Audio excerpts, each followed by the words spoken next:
Plusieurs lignes de la parole mènent à une seule ligne, celle de la vérité éternelle.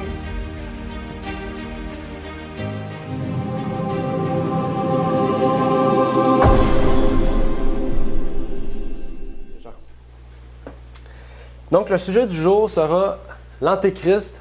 Quel est son esprit? La dernière fois, on avait vu qui était l'Antéchrist. OK? Qu'on dise Antichrist ou Antéchrist, c'est la même chose. OK? Antéchrist, c'est la version, on pourrait dire, grecque-française, franco-grecque, OK? Parce que le vrai terme, c'est Antéchristos. OK? Puis on a gardé le anté. Anté, c'est anti, c'est contre. Donc, c'est le même terme. Et on a vu c'est qui était l'Antéchrist. On a vu que Satan était l'origine, on pourrait dire, de l'Antéchrist. C'était l'Antéchrist par excellence. Okay? Mais bien sûr, c'est un être céleste. C'est un être qui est... C'est un être qui est, on pourrait dire, céleste, qui est devenu, on pourrait dire, corrompu, et qui est devenu, donc, Satan, la personne qu'on connaît aujourd'hui. Et cet homme-là, c'est la source originelle de, on pourrait dire, de celui qui travaille contre le Christ. Mais bien sûr, si Christ travaille sur terre avec des humains, donc avec moi, avec Aravna, avec tous ceux et celles qui sont parmi nous aussi sur Zoom, qui sont partout dans le monde, Satan fait la même chose. Il travaille avec des personnes qui sont des antichrists. Il travaille avec des personnes qui sont au sein même de son Église, dans le sens qu'ils sont au sein même du christianisme. Et donc, s'il y a bel et bien une personne, une autorité, qu'on a vu la semaine passée comme étant la papauté, qui a su détruire le christianisme de plusieurs façons, par exemple, détruire le concept véritable de la divinité en instaurant la Trinité, détruire le concept de famille en disant que le père, c'est la tête de la famille au point qu'il peut presque frapper tout le monde, battre tout le monde, dire que plus personne ne doit parler. Donc, une autorité qui est détruite, en fait. Si l'Église a décidé d'instaurer aussi cette puissance par divers moyens, par la torture, par la violence, par la déclaration de toute personne qui n'est pas dans l'Église catholique comme des hérétiques, ça veut dire que, bien sûr, il y a des gens dans le protestantisme qui vont reprendre de ces idées-là pour les instaurer dans l'Église. Et c'est ça, en fait, qu'on va parler aujourd'hui. Quel est son esprit? C'est quoi l'esprit de l'Antéchrist?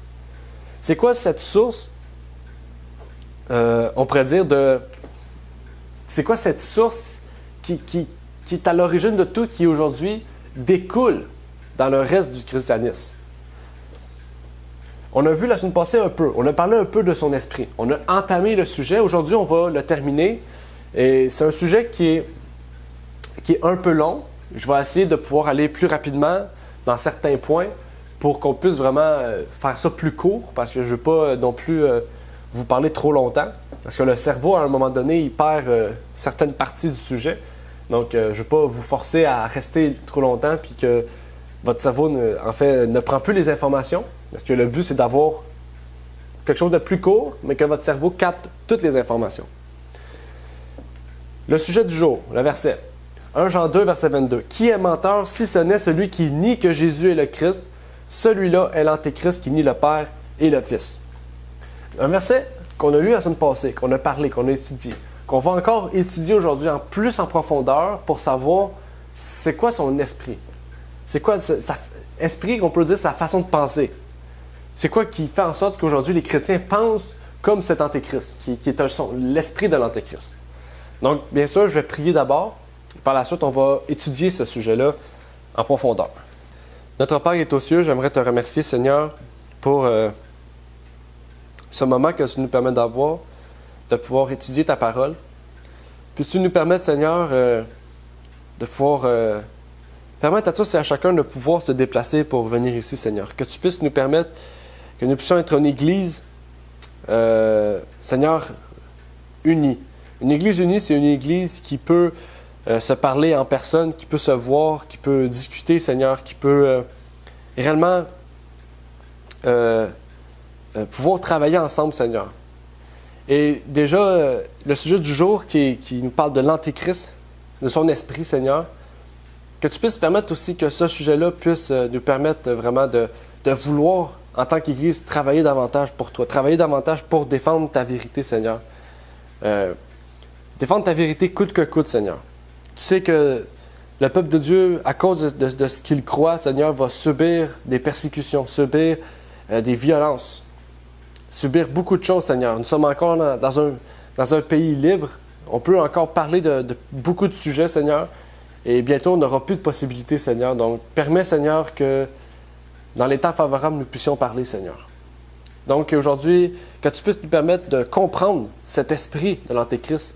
Comprendre, Seigneur, comment fuir cet esprit, mais comment avertir les autres de fuir cet esprit, Seigneur. Et que tu puisses permettre que ton Église puisse grandir, Seigneur. C'est le souhait de toute personne, Seigneur, ici présent. Et réellement, c'est mon plus grand souhait, Seigneur. Donc, permets que ça puisse se faire, Seigneur. Donne-nous la sagesse, donne-nous les moyens, les méthodes aussi par lesquelles nous pourrons, Seigneur, faire en sorte que ton œuvre puisse grandir, que les églises puissent être formées au travail du Québec et au travail du Canada aussi. C'est ma prière, la prière de tous ceux et celles qui sont présents au nom de ton Fils, Jésus-Christ. Amen. Donc aujourd'hui, comme je vous ai dit, on va parler des points vitaux de l'esprit de l'Antéchrist. On va commencer avec les points essentiels de comment, en fait, cet Antéchrist, ces doctrines, ce qu'il prêchait, ce qu'on a vu qui a amené à nier le Christ, à nier le Père, s'est répandu dans le monde chrétien. Les points essentiels sont importants. Il faut revenir un peu plus tôt. Un peu plus tôt dans 1 Jean 2, verset 18. 1 Jean 2, verset 18 nous dit « Petit enfant, c'est la dernière heure. » Tout au long du Nouveau Testament, on remarque qu'en écrivant, par exemple Pierre, Jean, Jacques et Paul, considéraient le temps qui s'écoule à partir de la crucifixion comme les derniers jours. On se fie bien sûr au point de vue de qu'est-ce qu'on voit. Hein? Jean écrit « Petit enfant, c'est la dernière heure. » Et les auteurs du Nouveau Testament décrivent cette dernière heure à partir du moment des derniers jours. Les derniers jours ont commencé quand Jésus est mort à la croix. Jean avait enseigné cela. Jean nous dit dans son évangile, au verset 18, « C'est le dernier temps. Et comme vous l'avez entendu, l'Antichrist viendra. » Okay? 1 Jean 2, verset 18. C'est la première fois que vous le voyez sous cette forme exacte. Mais la Bible l'a prophétisé un peu plus tôt dans le livre de Daniel. Mais dans 1 Jean 2, versets 18 et 19, relisons ce verset comme nous venons de le voir sous l'aspect de dernier jour. « Petit enfant, c'est ici la dernière heure. Et comme vous avez entendu dire que l'Antichrist vient, il y a dès maintenant plusieurs Antichrists par où nous connaissons que c'est la dernière heure. Ils sont sortis d'entre nous, mais ils n'étaient pas des nôtres, car s'ils eussent été des nôtres, ils seraient demeurés avec nous. Mais c'est afin qu'il fût manifesté que tous ne sont pas des nôtres. » Repensons un court moment ici, à un court moment de la Réforme. Dans la Réforme, on se rappelle que Martin Luther a décidé de quitter l'Église catholique, de sortir. Mis ou plus, même s'il n'aurait pas voulu quitter, à cause de ses croyances, il aurait été excommunié. Donc, il aurait quitté d'un moyen ou d'un autre. Mais c'est ça le plus important, c'est que Martin Luther, en fait, est demeuré dans l'Église catholique quand il prêchait ses doctrines. Et quand Martin Luther a prêché ses doctrines, il était un prêtre, là, okay? à Wittenberg, en Allemagne. C'était un prêtre. Il n'est pas sorti de l'Église pour prêcher. Il est resté dans l'Église, il a prêché en tant que prêtre catholique, ce qu'il croyait que l'Église catholique devait abolir. Et par la suite, Luther a été excommunié. Excommunié, ça veut dire, c'est radié, c'est quelqu'un qui est mis dehors de l'Église, c'est quelqu'un qui est mis pas sous silence, mais quelqu'un qui est mis malheur. Donc c'est quelqu'un qui est malheur. Quelqu'un qui est maudit, ça veut dire que à cause de ce qu'il prêche, l'Église a l'autorité de dire à quelqu'un sous un conseil, donc à plusieurs personnes, de dire à cause de ce qu'il prêche, vu qu'il est contre l'Église, on doit l'excommunier, on doit le mettre malheur. C'est sûr que Luther a reçu, ok? Luther n'a pas quitté l'Église catholique par lui-même. Tout d'abord, il a été excommunié. Et il a compris à ce moyen-là qu'il devait quitter l'Église catholique pour prêcher ce qu'il faisait. Et dans la tragédie des siècles, on le confirme comme suit à la page 51. les romanistes se sont obstinés à accuser les protestants d'hérésie et à leur reprocher de s'être volontairement séparés de la véritable Église. C'est sur eux que retombent ces accusations. Exactement. Ce sont eux qui ont renoncé à la bannière du Christ et se sont départis de la foi qui a été transmise aux saints une fois pour toutes. Ça, c'est un autre sujet, on va en reparler. J'ai une série de prédications que j'aimerais pouvoir préparer. Bien sûr, ça prend beaucoup de temps, donc c'est pour ça que je ne les fais pas tout de suite. Mais c'est une série de prédications qui nous montre l'origine de l'Antéchrist, comme on le connaît en fait. Qui va relater en fait comment l'Église de Rome est devenue l'Église de l'Antéchrist. Comment l'Église de Rome, parce que bien sûr, Paul, quand il écrit ses lettres aux Romains, il écrit la lettre à l'Église de Rome. Il écrit la lettre à une Église qui était pure, à une Église qui était vraie, à une Église qui était catégorisée parmi celles d'Éphèse, qui avait l'amour, le premier amour. Mais l'Église de Rome est devenue, dans Smyrne, la synagogue de Satan. L'Église de Rome, quand on parle de l'Église de Rome, c'est comme l'Église de Terrebonne. Okay? C'est l'Église d'une ville. Okay? Donc l'Église de Rome était une Église qui était fidèle et elle est devenue le centre des fausses doctrines après. Et c'est à partir de cette Église-là qu'elle a pu répandre toutes ces fausses doctrines et devenir l'Église catholique romaine qu'on connaît aujourd'hui. Cette Église-là, elle a renoncé à sa foi. Et c'est cette Église-là, en fait, qui aurait dû être excommuniée. Mais à cause de quoi? À cause de la fragilité de l'Église. À cause que sous l'Église de Smyrne, il y a eu des persécutions.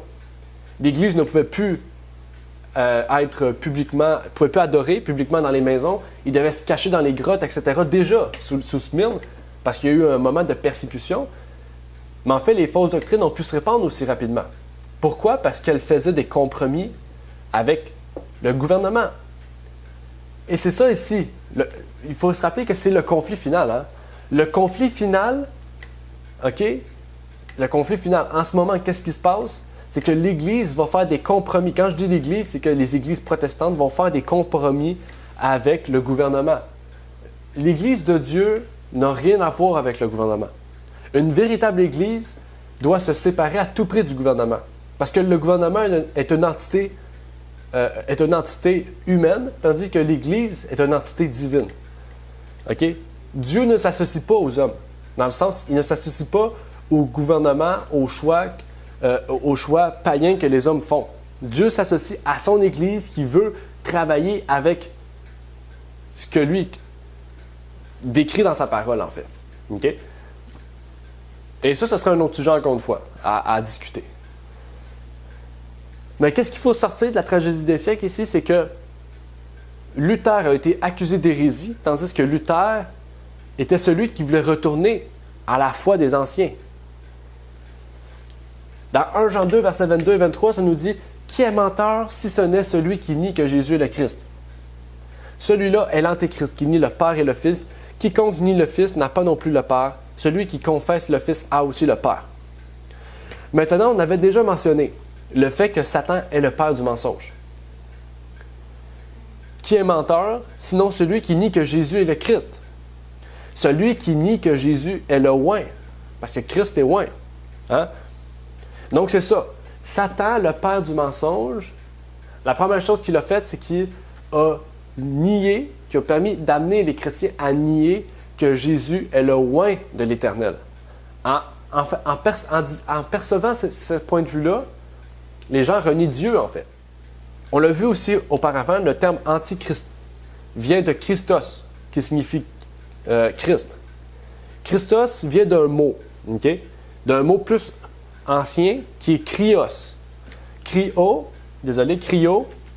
c'est, selon le dictionnaire théologien du Nouveau Testament, un mot fondamental que l'on trouve dans le livre d'Homère, dans plusieurs drames tragiques. Donc, dans plusieurs écrits philosophiques, on trouve le mot krio, qui est un mot très important. Ce mot krio signifie frictionner, signifie frotter, signifie s'enduire, signifie oindre d'une substance. Et là, ça nous amène tout de suite à l'Ancien Testament. Parce que dans l'Ancien Testament, il faisait quoi? Le oint était oint d'huile. OK? Christos, c'est oint. Krio, c'est le fait de oindre quelqu'un. OK? Donc, ici, par exemple, d'huile. Il signifie verser de l'huile sur, et nous savons dans l'Ancien Testament que verser de l'huile sur quelqu'un, c'était oindre quelqu'un. C'était un symbole aussi de la réception de l'Esprit de Dieu. Pour être un oint dans un sens religieux, quelqu'un de plus important en autorité ou en position, par exemple un diacre, un ancien ou un pasteur, doit faire l'onction. Une personne ne peut pas s'oindre elle-même. Pensez déjà à comment le Nouveau Testament définit l'ordination. L'apôtre Paul et d'autres hommes, par exemple Tite, par exemple Jude, par exemple plusieurs autres, ont été ordonnés. Okay? Donc, Paul a été choisi par qui? Par Pierre et d'autres personnes pour être ordonnés. Donc, ces personnes-là qui étaient déjà pasteurs ou anciens ou diacres ont oint ces personnes-là. Même que Paul a dit à Timothée, « J'ai ordonné, tu ordonneras d'autres personnes plus tard. » En fait, ce n'est pas un système de caste, un système de hiérarchie qui est mis en fait, où certains seraient plus grands ou meilleurs que d'autres. Non. C'est en fait un ordre que Dieu a choisi. Ça montre en fait que les personnes qui sont pasteurs, diacres et anciens, c'est censé être des personnes qui ont un certain nombre d'expériences dans le travail et qui leur permettent donc de pouvoir guider les brebis, guider l'Église, okay, dans le travail ou dans l'œuvre du Seigneur. On pourrait prendre l'exemple d'une personne. Réfléchissez. Parce que ici, je vous dis toutes ces choses-là parce que c'est lié réellement avec l'Antichrist. Hein? L'Antichrist s'est formé une Église avec une ordination, un système de pensée qui est totalement différent de ce que la Bible a décrit. Et c'est ça qui est arrivé. Un exemple. Une personne qui dit « J'ai la vérité. Il y a juste moi qui ai la vérité. » Il forme un groupe. Il se sépare, il forme un groupe. Il y a des membres, des personnes qui le suivent dans cette idée-là. Mais ces personnes-là veulent être baptisées. Mais la personne qui est à la tête de ce groupe n'est pas pasteur ou ancien ou diacre.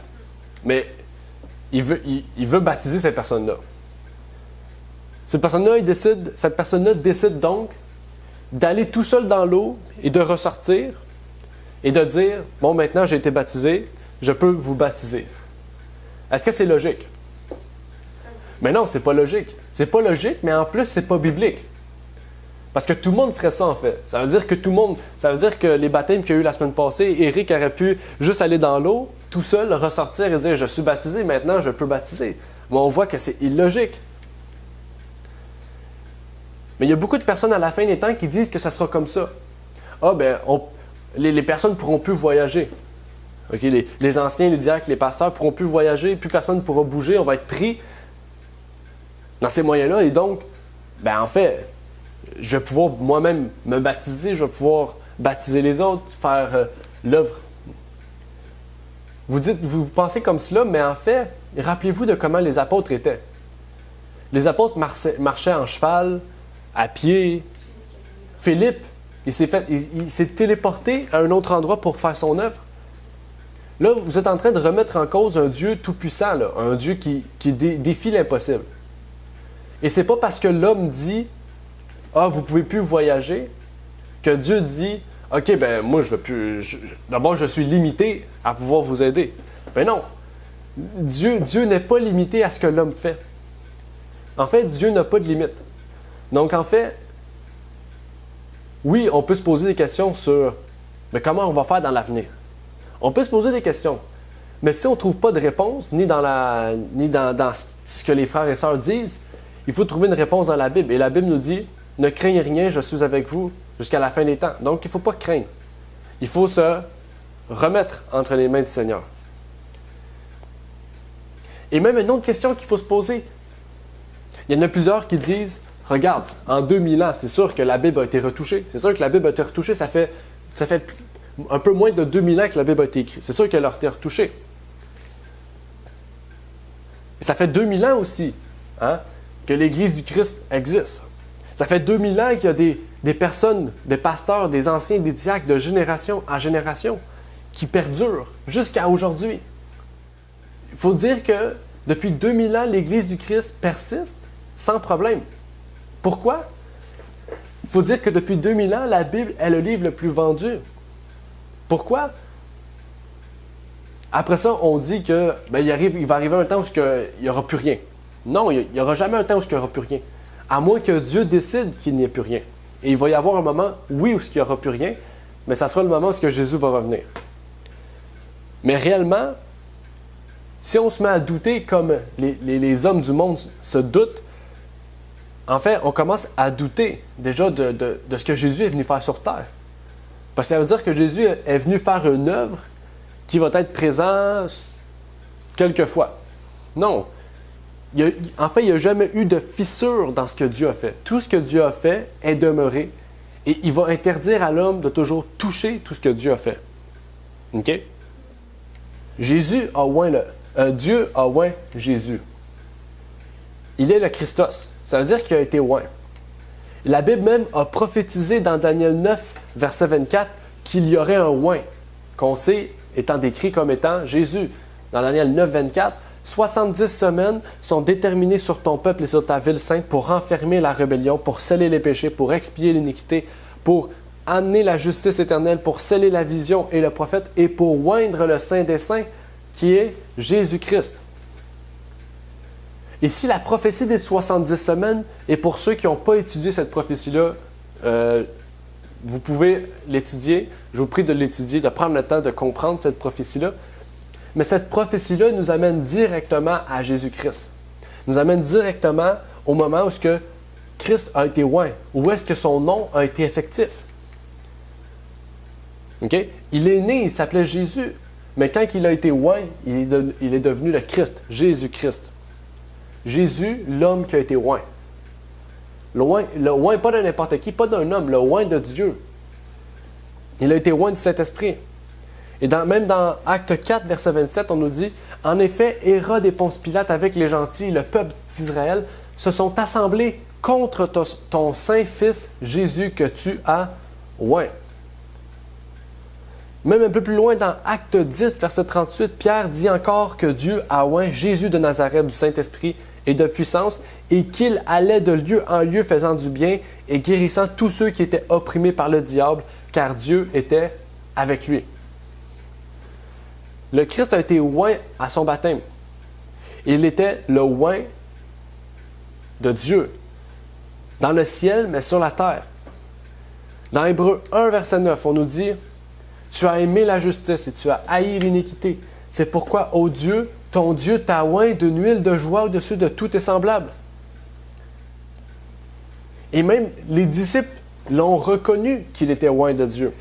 Jésus avait demandé dans Matthieu 16, versets 15 et 16, « Mais qui dites-vous que je suis? » Et Pierre avait dit, « Tu es le Christ, le Fils du Dieu vivant. » Ici, on dit, « OK, mais nous aussi, on reconnaît que tu es le Christ. » Non, tu es le Christ, tu es le oint. C'est ça qu'il a dit ici. Tu es le oint de Dieu, le Fils du Dieu vivant. Il a reconnu deux choses. Il a reconnu que Christ était le oint de Dieu, sur terre et au ciel, mais il a reconnu que le Christ était le Fils de Dieu. OK? Donc, c'est une chose reconnaître que Jésus est le oint de Dieu, mais c'en est une autre aussi, que si on reconnaît que Christ est le oint de Dieu, il faut reconnaître que Christ est le Fils de Dieu. Les deux viennent ensemble. Parce qu'il y a beaucoup d'églises qui prétendent croire en Jésus. Hein? L'islam croit en Jésus. Hein? Il croit que c'est un prophète. On peut le lire dans le Coran. L'islam enseigne que Jésus était un prophète, mais l'islam n'enseigne pas que Jésus est le oint de Dieu. Ils ne disent pas qu'il est le Fils de Dieu. Il y a beaucoup de Juifs qui reconnaissent que Jésus était un personnage historique, une personne qui a existé, mais il n'était pas le oint de Dieu. Même les athées peuvent croire à une philosophie du nom de Jésus, mais pas étant un oint de Dieu. En fait, c'est ça qu'il faut comprendre. Si on nie que Jésus est le oint de Dieu, on nie que le Père l'a oint. On nie en fait que cette onction était la plus grande de toutes les onctions de la Bible. Dans 1 Jean, Jean nous confirme et nous parle de renier le Père et le Fils. On aurait pu utiliser le terme Yahweh ou Yeshua, ou Dieu et Jésus. Mais ce qui est intéressant, c'est que Jean ici a utilisé des termes spécifiques. Il a utilisé le terme Père et Fils. Jean aurait pu utiliser tous les autres termes, mais le fait qu'il ait utilisé le terme Père et Fils, c'est que les chrétiens à son époque niaient le fait que Jésus était le Fils de Dieu, niaient la relation paternelle entre le Père et le Fils. Ils niaient cette relation étroite qu'il y avait entre Dieu le Père et son Fils Jésus-Christ. Et c'est ça le problème, c'est que la plupart des commentateurs, quand on étudie le texte de 1 Jean, 2 Jean ou 3 Jean, qui parlent de l'Antéchrist, ils disent seulement que les gens qui étaient à l'époque de Jésus reniaient la divinité de Christ. Et c'est pour ça qu'ils l'appelaient Jésus-Christ, qu'ils l'appelaient l'Antéchrist. Pour la plupart des protestants, un Antéchrist, c'est quelqu'un qui renie que Jésus est Dieu. Mais la Bible ne nous dit pas ça. La Bible nous dit que l'Antéchrist, c'est celui qui nie la paternité du Père envers Jésus. L'Antéchrist, c'est celui qui renie, oui, que Jésus est le roi de Dieu, mais qui renie surtout que Jésus est le Fils du Dieu. Donc, la relation étroite qui existe entre le Père et le Fils. En fait, la filiation de Jésus qui est niée. Et quand nous faisons cela, nous nions aussi la paternité de Dieu. Car si Jésus n'est pas le Fils de Dieu, alors Jésus n'est pas son Père, logiquement. Hein? Puis c'est ça le problème, c'est qu'aujourd'hui, la plupart des chrétiens ne reconnaissent pas cela. Demandez à un chrétien, est-ce que tu crois que Jésus est le Fils de Dieu? Il va te dire oui. Mais là, tu vas lui demander, OK, est-ce que Jésus est réellement le Fils de Dieu? Genre, comme moi, par exemple, je suis le Fils de mon Père. Et là, les chrétiens disent non, c'est une péjorative ou c'est symbolique. C'est pour nous montrer un lien d'amour qui existe entre eux. Et c'est là le problème. Parce que la Bible nous dit que Jésus est le Fils de Dieu. Pierre a dit, tu es le Fils de Dieu. Je pense pas que Pierre a dit, c'est le Fils de Dieu parce qu'il s'aime beaucoup. Non. Ça serait absurde. Ça serait de dire que Pierre, Jésus, tout le Nouveau Testament est basé sur un mensonge ou est basé sur un mot qui est symbolique.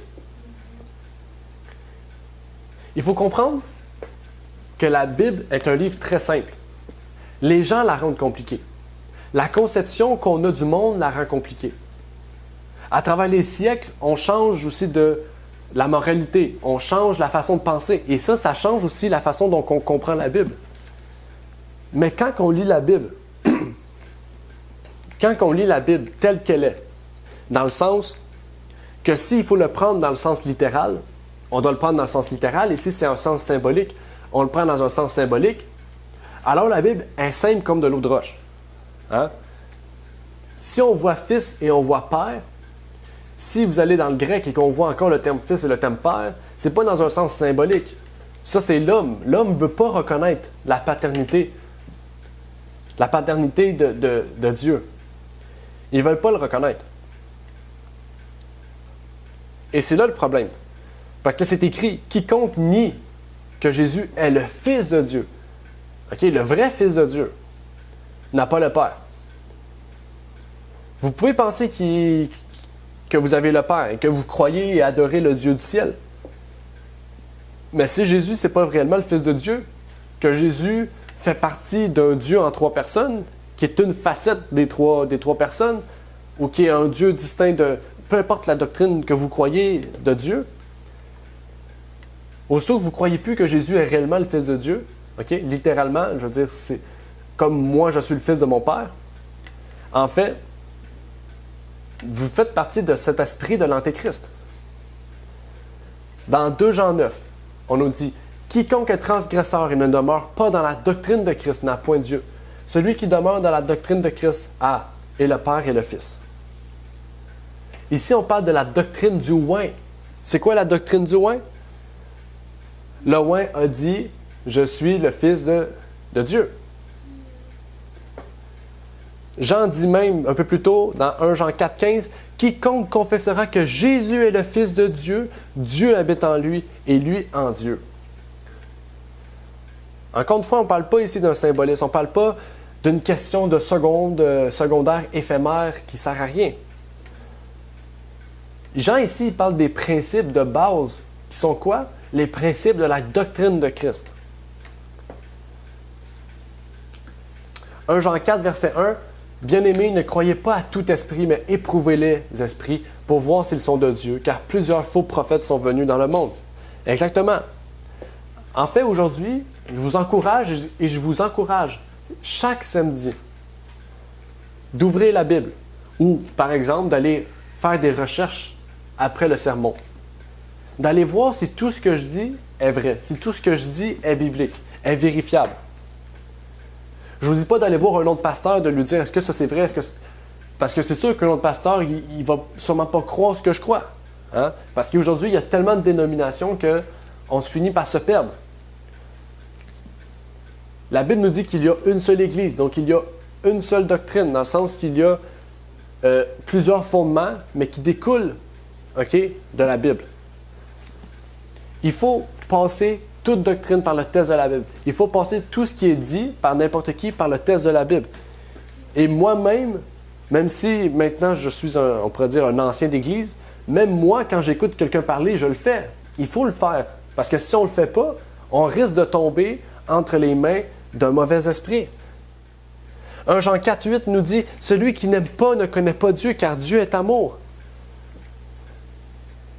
Et le vrai amour est décrit au verset 9 et 10 comme suit. « L'amour de Dieu envers nous apparut en ce que Dieu a envoyé son Fils unique dans le monde, afin que nous vivions par lui.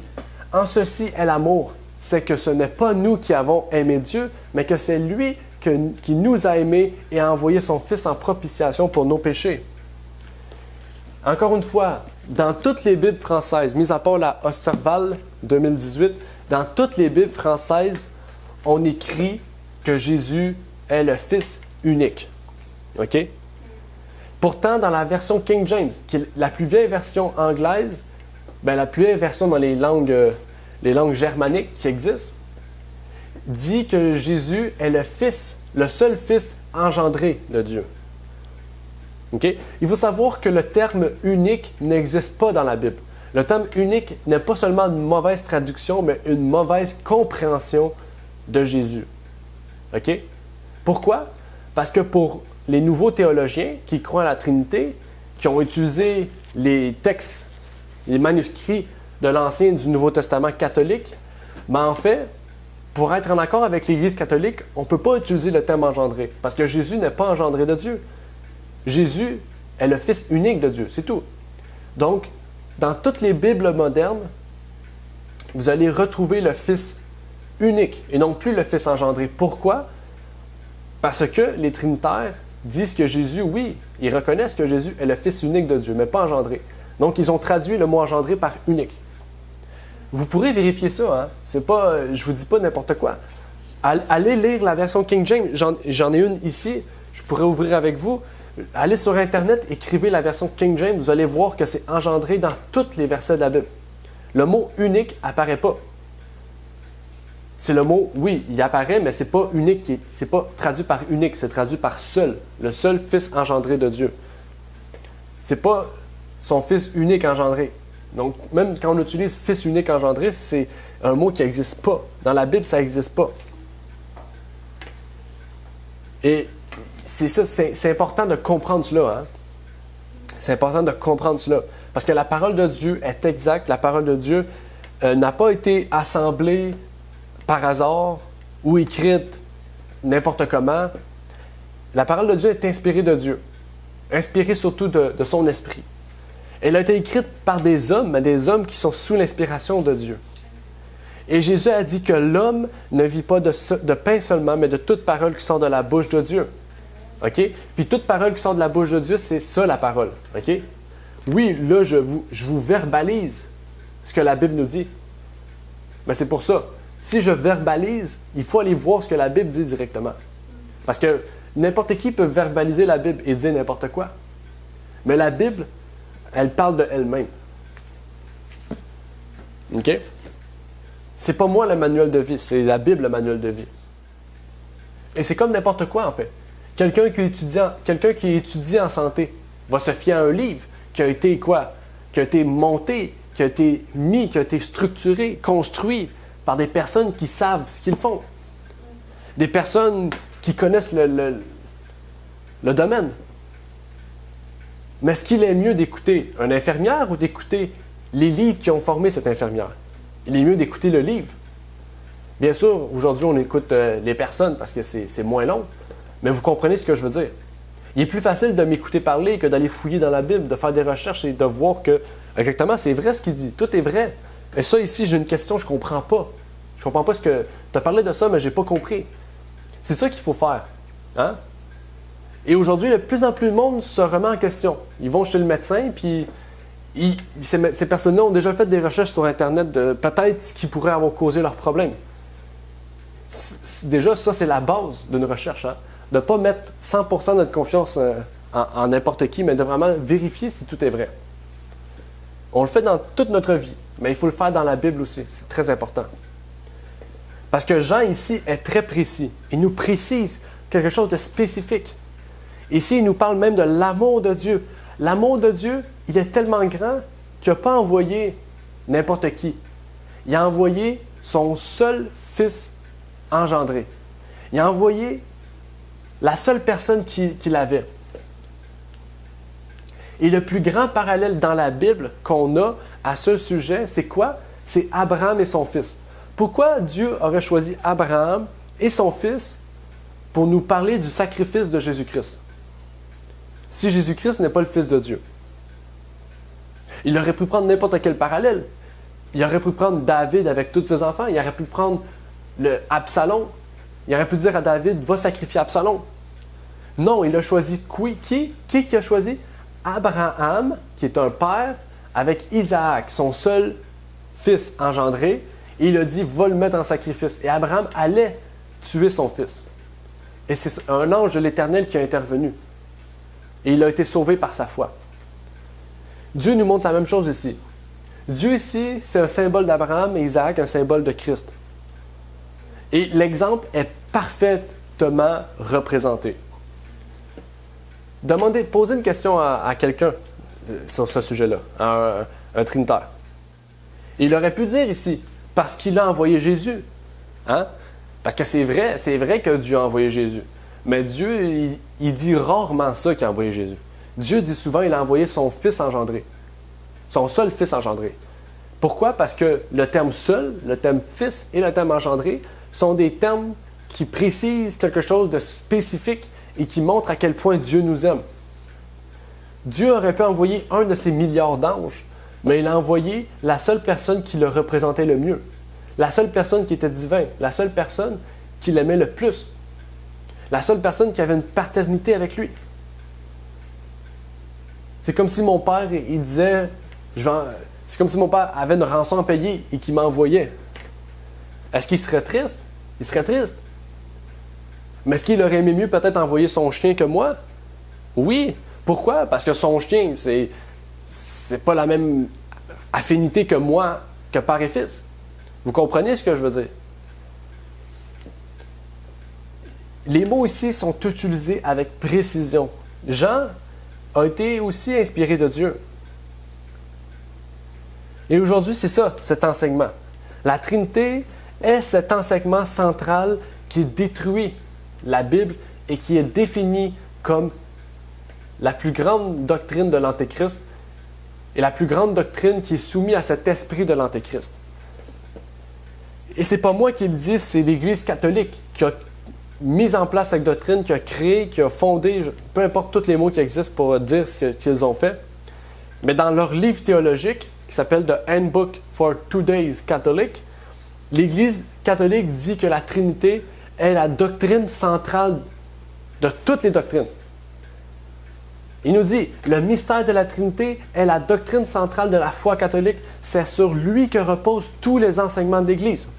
C'est pas écrit, c'est sur cette doctrine que quelques-unes des enseignements de l'Église se fondent. Non, tous les enseignements. Donc, prenez tous les enseignements de l'Église. Je ne vous parle pas de tradition. Okay? Je vous parle des enseignements. Okay? Il faut faire une distinction. Okay? Parce que c'est pas tout ce qui vient de l'Église catholique qui est mauvais. Dans l'Église catholique, il y a beaucoup de choses qui sont bonnes. Okay? La plupart des choses qui sont bonnes, c'est les personnes. Les personnes qui sont dans l'Église catholique, ils sont sincères souvent. Ils ont un grand cœur. Et Dieu est témoin de ces choses-là. C'est pas à moi de juger les personnes. Ici, on met en cause l'Église, la cathédrale, on met en cause le système papal. Le système papal est la plus grosse arnaque de tous les temps. Et la semaine passée, il y a un article qui a été écrit. C'est un parallèle. Il y a un article qui a été écrit et un journaliste a dit « L'Église catholique est quoi? Est la compagnie la plus riche de tous les temps. » C'est un journaliste qui a dit ça. Ils ne sont même pas capables d'évaluer combien d'argent a l'Église catholique tellement qu'ils en ont. Est-ce que vous pensez que réellement que Jésus-Christ, qui est venu ici, sur terre, en gogoune, étant charpentier, Jésus faisait des tables, des chaises, des bancs, aurait voulu que ces églises soient remplies d'or, il aurait voulu que ces églises soient remplies de bijoux, de faits de vrai d'or, volés sur des terres de d'autres personnes? Est-ce que vous pensez que réellement que Jésus, quand il aurait vu l'Église catholique, il aurait dit « Voici mon chef-d'œuvre » ? Je pense pas. L'Église catholique est le chef-d'œuvre de l'homme du péché, mais il est surtout le chef-d'œuvre de l'homme en général. Mais réellement, on voit qu'il y a un problème derrière cela. Hein? Puis son problème est quoi? Est fondé sur des fausses doctrines, en fait. Et il dit ici, leur conception de Dieu a amené à l'observation du dimanche. Leur conception de Dieu les a amenés à vénérer Marie comme une déesse, à vénérer les images, à changer les 10 commandements, à observer le dimanche, je l'ai déjà dit, à croire à l'immortalité de l'âme, à prier les morts, à prier les saints, à prier les papes, à prier tout le monde. Mais pas à prier pour ceux qui sont vivants. Ça, c'est un autre système. À croire que, j'ai pas tous les termes exacts, mais à baptiser les bébés, à faire les vocations envers les prêtres, à racheter l'âme des morts. Hey, c'est rendu grave. Ils rachètent des personnes qu'on ne voit pas. Ils rachètent les personnes mortes, OK? À se mettre à genoux à l'oratoire Saint-Joseph pour prier, à prier la Sainte Vierge avec le collier. J'oublie tous les termes, désolé, je n'ai pas les termes exacts. Mais vous comprenez où est-ce qu'on va, là? Il y en a certains, c'est des traditions, d'autres que c'est des doctrines, en fait. Bien, toutes ces doctrines-là ont le point central, qui est quoi? Le mystère de la Trinité. Le système de l'Antéchrist est fondé sur le mystère de la Trinité. On dit la foi catholique, mais on pourrait dire la foi de l'homme du péché. On pourrait dire la foi de la bête, en fait. OK? Ça ne veut pas dire que ceux qui sont catholiques, ils sont perdus. Comme je viens de le dire, seul Dieu juge les cœurs. Je ne juge pas ces gens qui ont la foi et qui sont sincères, mais ici, on se reflète sur ce que l'Église catholique est. On parle ici du système papal. Et j'aimerais le préciser parce qu'il y a beaucoup de gens qui vont écouter ce message-là puis qui vont dire que qu'est-ce que je dis, je suis en train de juger, je suis en train de critiquer. Parce que le système woke aujourd'hui aime ça, dire que tout est jugé puis tout est critiqué. Mais il faut savoir que dire les choses quand il faut le dire. Okay? Et tout ce qu'on dit là aujourd'hui, c'est qu'est-ce que la Bible dit, mais qu'est-ce que l'histoire nous révèle. Puis c'est l'Église catholique elle-même qui l'affirme. Donc c'est pas moi qui le dis là. C'est le système elle-même qui le dit. Le mystère de la Trinité est la doctrine centrale de l'Antéchrist, voire de Satan lui-même. Car c'est sur elle que reposent tous les enseignements de l'Église. Par exemple, le dimanche, comme on a dit. Et donc, on comprend bien que c'est un point vital dans notre compréhension du sujet. Mais l'Église catholique continue. OK? Parce que malgré qu'ils sont dans l'erreur, malgré que leur système est dans l'erreur, ils sont honnêtes. OK? Ils sont vraiment honnêtes. C'est un des points positifs de l'Église catholique, c'est leur honnêteté dans ce qu'ils croient. Il dit, dans le Nouveau Testament, il est fréquemment fait mention du Père, du Fils et du Saint-Esprit. On est d'accord avec ça. Dans la Bible, on parle du Père, du Fils et du Saint-Esprit. Une lecture attentive de ces passages scripturaires conduit à une conclusion sans équivoque. Chacune de ces personnes est présentée comme ayant des qualités qui n'appartiennent qu'à Dieu. Est-ce qu'on est d'accord avec ça? On est d'accord. Hein? On dit l'Esprit de Jésus, l'Esprit de Dieu. Et on comprend tout de suite que Dieu a un esprit. Ben, il faut comprendre aussi comment il travaille. C'est pourquoi Dieu nous permet de comprendre ça. Ça dit, mais s'il n'y a qu'un seul Dieu, comment cela peut-il être possible? Ah, là, il commence à tomber. Là. L'Église a étudié ce ministère avec beaucoup d'attention. Et après 4 siècles, 400 ans de clarification, elle a décidé d'énoncer la doctrine de la façon suivante. Dans l'unité de la divinité, il y a 3 personnes, le Père, le Fils et le Saint-Esprit, réellement distinctes l'une de l'autre. Ainsi, selon les termes du credo athanasien, ça c'est un sujet qu'on va parler bientôt, le Père est Dieu, le Fils est Dieu et le Saint-Esprit est Dieu. Et pourtant, il n'y a pas 3 dieux, mais un seul Dieu. Donc déjà, ils sont arrivés à une conclusion, mais sans verset biblique. C'est un sous-entendu. On sous-entend qu'il y a un Père, un Fils et un Saint-Esprit, et on sous-entend que si ces 3 choses-là se réfèrent à Dieu, ils ne peuvent pas être à la fois un Dieu. Dans le sens, ils ne peuvent pas être à la fois une personne, mais ils sont 3 personnes. Père, Fils et Saint-Esprit. Mais il ne peut pas avoir 3 dieux parce que dans la Bible, il dit qu'il y a un Dieu. Donc, on dit que ces 3 personnes-là sont un. Puis après ça, il dit, selon le credo athanasien, donc c'est même pas la Bible, c'est un credo d'un prêtre qui s'appelle Athanase. OK? Ben, ils sont arrivés à cette conclusion-là. Et ça, c'est des aveux qui sont francs. C'est comme je vous dis, c'est honnête de dire cela. Parce que c'est réellement la raison pour laquelle ils croient à cela.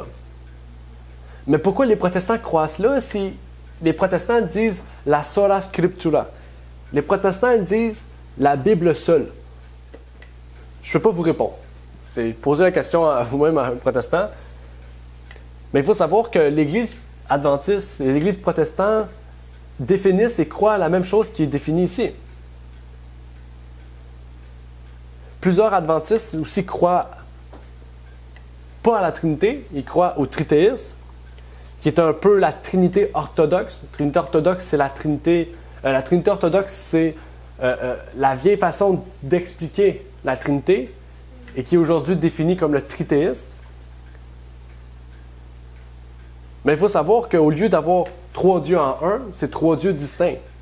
Donc c'est vraiment 3 personnes distinctes. Dans la Bible, il faudrait aller selon la même logique. Il y a 12 disciples. Il y a 12 esprits. Donc, ça veut dire qu'il y a 24 personnes. Il n'y a pas 12 personnes, ils sont 24. Parce qu'il y a 12 esprits, 12 personnes. 12 fois 12. 12 fois 2, 24. Ils sont 24. Mais par exemple, quand on parle de ce sujet-là, on dit, ben ici c'est différent. Ce sont des hommes. Ce n'est pas des dieux. Donc, ils sont unis ensemble dans l'action. Bon, on doit dire la même chose avec Dieu. Jésus, quand il a dit ça sur terre, il a dit que lui et son Père sont un. Jésus était homme. Donc, on doit dire que Jésus et Dieu sont unis dans leur action, sont unis dans leur amour, sont unis dans leur intérêt, sont unis dans leur but, sont unis dans tout, mais pas en personne. La doctrine de la Trinité n'a pas de support scripturaire. Ce mystère qui, pendant 4 siècles, a été considéré avec beaucoup de soin se résume à une supposition. Et vous savez justement ce que ça vaut des suppositions. On va continuer. Graham Greene. Graham Greene, c'est un écrivain catholique qui a écrit un article qui s'intitule The Catholic Church New Dogma. The Assumption of Mary. OK? Donc, il a écrit ça.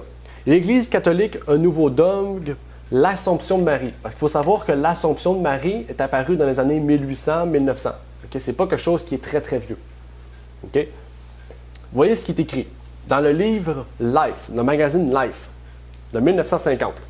Nos adversaires, on sait très bien, les adversaires du catholicisme, c'est les protestants, prétendent parfois qu'aucune croyance ne devrait être tenue pour dogmatique si elle n'est pas explicitement énoncée dans les Écritures, ignorant que c'est seulement sur l'autorité de l'Église que nous reconnaissons certains évangiles et pas d'autres comme vrais.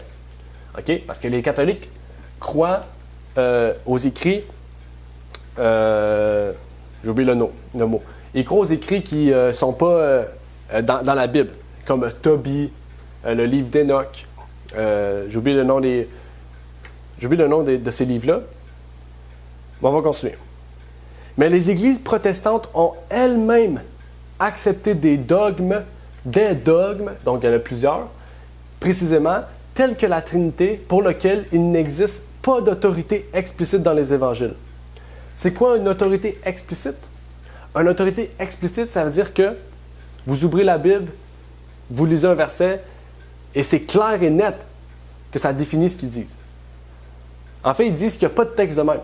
Okay? C'est pas comme le sabbat. Le sabbat, tu ouvres la Bible, c'est écrit. Le sabbat est le 7e jour. C'est explicite. Mais dans la Bible, il n'y a pas de texte comme ça qui définit la Trinité. Ça veut dire que c'est des sous-entendus de texte qu'on explique la Trinité. Plusieurs sous-entendus de texte peuvent définir cette doctrine. Mais ce n'est pas écrit textuellement, comme eux le comprennent, qu'on appelle la Trinité. C'est-à-dire que l'Église catholique dit aux protestants, vous reconnaissez des doctrines que vous dites qu'il faut tirer seulement de la Bible, mais ces doctrines-là ne sont même pas bibliques. C'est l'Église catholique qui les a définies, qui les a considérées comme doctrines. Donc, ça dit que vous ne croyez pas seulement à la Bible. Et je suis totalement d'accord avec eux. Les protestants ne croient pas seulement à la Bible. Les protestants reconnaissent la tradition qui vient de l'Église catholique. Et il y a plusieurs protestants qui disent, oui, ben ça c'est qu'est-ce que les catholiques disent. Nous, on ne croit pas. Nous, on a des raisons bibliques de croire au dimanche, on a des raisons bibliques de croire à la Trinité. Mais il faut savoir que l'Église catholique existe depuis plus de 1600 ans. Ils ont 8 fois plus de bagages que l'Église protestante elle-même. Donc, je pense qu'ils savent ce qu'ils disent. Là. C'est une autorité qui est forte. Là. Et même dans la revue Adventist Review, ils disent, bien qu'aucun passage des Écritures n'affirme formellement, on peut dire explicitement, même chose, la doctrine de la Trinité, celle-ci est considérée comme un fait par les auteurs bibliques et mentionnée à plusieurs reprises. C'est écrit. Vous voyez, ils reconnaissent que ce n'est pas écrit. C'est une supposition. Même qu'il continue, ce n'est que par la foi que nous pouvons accepter l'existence de la Trinité. Vous savez, c'est quoi la foi? Hein? C'est quoi la foi? La foi est le fait de croire sans avoir vu. Le fait de croire des choses qui sont écrites mais qu'on n'a pas vécues. OK? Si vous ouvrez la Bible nous donne une définition de la foi. La Bible nous dit que la foi vient de ce qu'on entend et ce qu'on entend vient de la parole de Dieu. Ça veut dire que la source primaire de la foi vient de la parole de Dieu. Et ils viennent de dire que la Trinité n'est pas définie dans la parole de Dieu. Est-ce qu'on doit croire à la Trinité? Non. Pourquoi? Parce que la Trinité ne vient pas de la foi. Donc ça veut dire que pour eux, la foi inclut pas seulement ce qui vient de la parole, la foi inclut ce qui vient de la tradition aussi. C'est ça qui est important à comprendre. Et qu'est-ce que Jésus, a dit à propos des traditions? Ce sont des commandements d'hommes. On ne doit pas écouter les commandements d'hommes. Dans le livre « Les Adventistes du 7e jour croient », j'ai essayé de trouver en français le texte, je ne l'ai pas trouvé, donc ça sera dans la version anglaise. Donc, il nous dit, dans le Nouveau Testament, Jésus a utilisé le Père pour nous amener à une relation étroite et personnelle avec Dieu. Ça, c'est leur définition du terme Père et Fils. C'est les raisons pour lesquelles on utilise cela. Ça, c'est juste l'un des côtés de la médaille. Hein? Si on s'arrête à ça dans notre compréhension du Père et du Fils, dans le sens compréhension du terme Père et Fils, on s'arrête en fait à la chose, la sphère la plus enfantine, en fait. Même dans le Sign of the Times de 1985, un journal adventiste, on peut y lire, on peut déduire des Écritures que lorsque la divinité a établi le plan du salut, à un moment donné dans l'éternité passée, les membres de la divinité, ont pris certaines positions ou certains rôles pour exécuter les dispositions du plan. En d'autres termes, ce qu'il faut comprendre ici, ça serait comme si c'est comme s'il y aurait moi et ma femme. moi et ma femme, on a une conférence. On a une réunion. Dans cette réunion, il est décidé des rôles qu'on va jouer. C'est comme une pièce de théâtre. Bon, ben aujourd'hui, ma femme va jouer le Père et moi, je vais jouer le Fils. Et il y a une autre personne, lui, il va jouer le Saint-Esprit. Mais demain, on va changer. Parce qu'en fait, c'est un jeu de rôle. En fait, c'est pas réellement ce que ces personnes-là représentent. Tu sais, Dieu n'est pas réellement le Père. Dieu peut être le Père, Dieu peut être le Fils et Dieu peut être le Saint-Esprit. Mais la Bible nous décrit bien. La Bible nous dit que Dieu a engendré Jésus-Christ. Dieu nous dit que lui et son Fils sont unis. Ça veut dire que ces deux personnes-là sont des personnes qui ne sont pas interchangeables, en fait. C'est des personnes comme moi et vous. On a été créés selon la ressemblance de Dieu. On a été créés selon l'image de Dieu. Ça ne veut pas dire qu'on a été créés êtres divins, non. On a été créés corporellement comme eux. Ce sont des êtres physiques, en fait. Hein? Ce n'est pas une personne qui change, Père, Fils, Saint-Esprit, non. C'est deux personnes qui ont travaillé ensemble dans un but précis de former l'homme à l'image de Dieu. L'idée d'accepter des rôles est le point de vue aussi de Leroy Froome, qui a écrit un livre qui s'appelle The Movement of Destiny. Et ça a été un livre pour promouvoir le trinitarisme. En fait, au milieu des années 50, alors qu'il préparait le premier livre sur les adventistes du 7e jour, sur leurs croyances, le pasteur Walter Martin a approché la conférence générale pour lui demander de prendre une position officielle sur la divinité. Une position trinitaire, en fait, était essentielle. Pourquoi? Pour enlever l'idée des gens sur l'adventisme.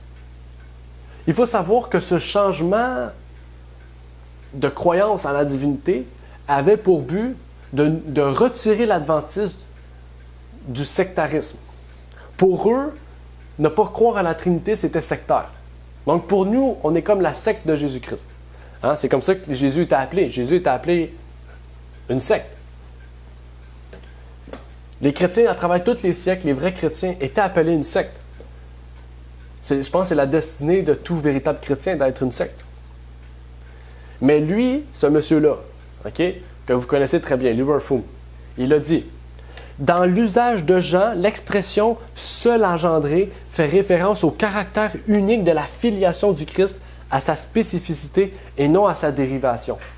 Et là, ça, c'est problématique. C'est pour ça que maintenant, c'est unique le mot. C'est plus « seul engendré ». En d'autres termes, lorsque Jean a utilisé l'expression « seul engendré » ou « seul fils engendré », Froome affirme que cela n'avait rien à voir avec le fait que Jésus soit le seul fils engendré de Dieu. Mais cela signifiait seulement qu'il était en relation étroite avec Dieu. C'est comme si je dis: oh, ben moi, je suis marié à ma femme. Puis la personne dit: ah, wow, t'es marié? Ouais, mais je suis pas marié dans le sens que on n'est pas marié. On est seulement des amis très proches. C'est un peu ça qu'il dit. C'est comme s'il change la définition d'un mot qui a toujours signifié la même chose à travers l'histoire pour plaire à un groupe de personnes. Donc, on doit se poser réellement ces questions-là. Parce que Dieu a dit au baptême de Jésus, dans Matthieu 3, 17, « Celui-ci est mon Fils bien-aimé, en qui j'ai mis toute mon affection. » En disant ce que ce monsieur a dit, on remet en cause les paroles de Christ, les paroles des disciples, la parole des apôtres, mais les paroles de Dieu aussi, lui-même. 1 Jean 5, versets 4 et 5, « Parce que tout ce qui est né de Dieu est victorieux du monde, et la victoire qui a vaincu le monde, c'est notre foi. » C'est quoi notre foi? Ce que l'on entend. Et ce que l'on entend vient de la parole de Dieu. Qui est celui qui est victorieux du monde, sinon celui qui croit que Jésus est le Fils de Dieu? En fait, ceux qui disent qu'ils ne croient pas réellement à un engendrement de Jésus-Christ comme étant le Fils de Dieu ne pourront pas être victorieux du monde. C'est ça que la Bible dit. Est-ce que c'est moi qui le dis? Mais non, c'est la Bible. Il faut être né de Dieu. Pour être né de Dieu, il faut croire à ce que Jésus est le Fils de Dieu. Même que James White, dans l'un de ses écrits de la Review and Herald de 1856, qui est un pionnier adventiste, a dit: Le mystère d'iniquité a commencé à agir dans l'Église à l'époque de Paul. Il a fini par évincer la simplicité de l'Évangile et corrompre la doctrine du Christ. Et l'Église s'est enfoncée dans le désert. Martin Luther et d'autres réformateurs se sont levés avec la force de Dieu et avec la parole et l'Esprit, ont fait de grands progrès dans la réforme. Le plus grand défaut que nous puissions trouver à la réforme est que les réformateurs ont cessé de réformer. S'ils avaient continué et continué jusqu'à ce qu'ils aient laissé derrière eux les derniers vestiges de la papauté, tels que l'immortalité physique, donc l'immortalité de l'âme, l'aspersion, la Trinité et l'observation du dimanche, l'Église serait maintenant libérée de ces erreurs non scripturaires. On se dit adventiste historique. C'est parce qu'on croit à ce que nos pionniers ont réformé dans le mouvement protestant. On croit à ce que ces personnes-là ont fait pour la cause de l'Évangile. On croit aussi à leur position doctrinale, non pas parce qu'eux l'ont dit, mais parce qu'ils ont utilisé la Bible pour prouver leur point. Et parce qu'en tant que protestants, on doit réellement dire que la Bible est notre seul moyen de défense. Notre Bible est le seul moyen par lequel nous pouvons prouver notre point. En tant que protestant, être un adventiste historique, c'est pas dire je prends une dénomination, un nom, puis je fais partie de cette église-là parce que ça me tente. Non. Ce nom-là représente en fait ce que nous croyons.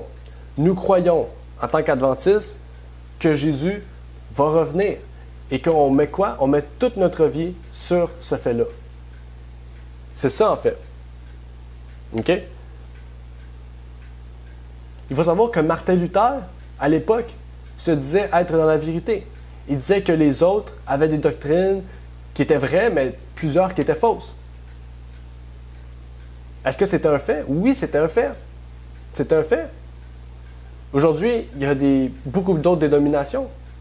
On se dit adventiste historique de 1989.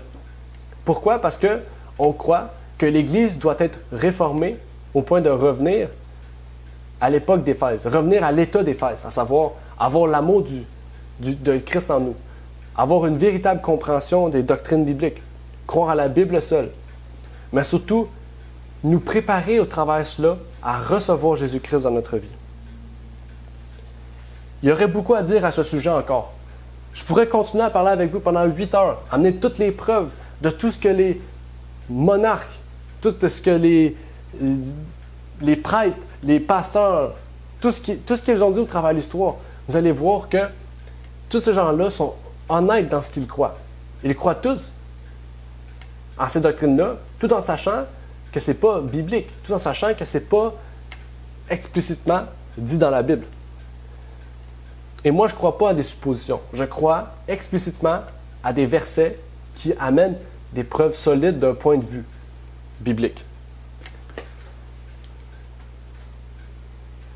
Une offrande, Ellen White nous dit, une offrande complète a été faite, car Dieu a tant aimé le monde qu'il a donné son Fils unique, non pas un fils de la création comme un ange, ni un fils d'adoption comme le pécheur pardonné, mais un fils engendré à l'image expresse de la personne du Père. C'est un clone de Dieu, c'est une copie conforme de Dieu. Dans tout l'éclat de sa majesté et de sa gloire, égal à Dieu en autorité, en dignité et en perfection divine. En lui habite corporellement toute la plénitude de la divinité. Et ici, on doit dire Amen à cela. Parce que c'est biblique. Pour conclure, au lieu en fait d'avoir des croyances confuses, des croyances contradictoires, aujourd'hui, j'invite les frères et sœurs à pouvoir donner notre vie à Jésus-Christ, le Fils oint de Dieu. Nous pouvons avoir quelqu'un qui comprend nos besoins et qui est pourtant capable de combler le fossé entre Dieu et l'homme et d'être notre médiateur. Le seul médiateur entre Dieu et l'homme, c'est Jésus-Christ, le Fils de Dieu, mais le Fils de l'homme. Nous pouvons accepter les traditions. Nous pouvons accepter ce que les hommes disent, même ceux qui prétendent prêcher la vérité. Mais il est dit dans 1 Jean 5, versets 11 et 12, « Et voici le témoignage, c'est que Dieu nous a donné la vie éternelle, et cette vie est dans son Fils. Qui a le Fils a la vie. Qui n'a point le Fils de Dieu n'a point la vie. Jean ici n'a pas dit qu'il s'agissait d'un rôle préparé en avance par une divinité qu'on appelle la Trinité. Il a dit ici, il a mis l'accent sur le Fils de Dieu. 1 Jean 5, 13. Je vous ai écrit ces choses à vous qui croyez au nom du Fils de Dieu, afin que vous sachiez que vous avez la vie éternelle et afin que vous croyiez au nom du Fils de Dieu. Ma question pour vous, est-ce que vous allez laisser derrière vous la tradition de l'Église? Allez-vous la laisser même si le prédicateur à la télévision, sur YouTube, peu importe, ou de la radio, l'enseigne? Notre travail aujourd'hui en tant que chrétien, c'est de réformer l'Église, pas en disant que l'Église a fait ça ici ou ça. Non. À la lumière de la Bible, on doit marcher dans la lumière, enseigner la lumière et montrer la lumière aux autres. La Bible dit qu'il existe un Dieu de cet univers, et on le croit. Mais la Bible dit aussi qu'il y a un Fils dans l'univers et qui vous a tellement aimé qu'il est venu mourir pour vous. Et ça, c'est l'Esprit de Christ qui vous révèle ces choses. C'est l'Esprit de vérité qui vous révèle ces choses. C'est l'Esprit de justice, l'Esprit de révélation. L'Esprit de l'Antéchrist est tout le contraire. L'Esprit de l'Antéchrist dit que Dieu n'a pas envoyé son Fils. L'Esprit de l'Antéchrist dit que Dieu n'a pas envoyé un Fils en tant que tel, mais une deuxième personne de la divinité. L'Esprit de l'Antéchrist dit que Jésus n'est pas réellement mort pour nous et qu'il n'est pas réellement venu en chair, déchu et pécheresse.